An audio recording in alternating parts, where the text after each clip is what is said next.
Kinasuhan na ng Criminal Investigation and Detection Group o CIDG ang 77 individual kaugnay ng marahas na rally na naganap noong September 21. Regarding the September 21 case, we have referred the case for violations of Article 142 of the Revised Penal Code, inciting to sedition, violation of Article 136, conspiracy and proposal to commit sedition, and Article 139, which is sedition arising from the violent assembly held in Mindiola. A total of 97 persons of interest involved directly doon sa violent incident. Ayon kay Morico, isinampa ang mga kaso sa Department of Justice noong October 28. Hindi pinangalanan ng CIDG ang mga kinasuhan, ngunit kabilang umano ang mga nakuhanan ng video ng kaguluhan. As you well know, we have already subpoenaed people. Not only yung mga involved na nakita doon sa video.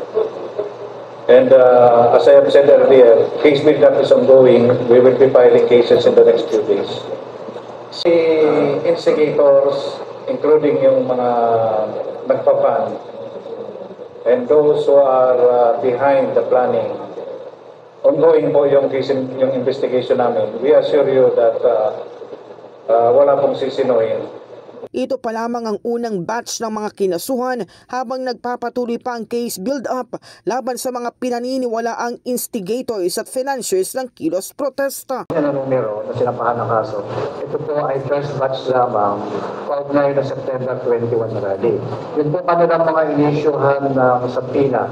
Ito po ay papasok sa batch 2 na kung saan kinukumpleto nila.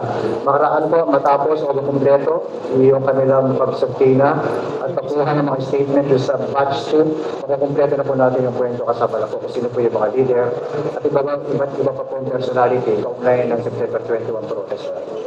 Ayon kay Tuanyo, sa sandaling makumpleto ang testimonya at ebidensya mula sa mga naisyuhan ng subpoena, isusunod na rin ang pagsasampa ng mga kaso laban sa ilan pang individual. In the heart of changing lives, ako si Brigada Kath Austria ng 105.1 Brigada News sa FM Manila, the Music and News Authority.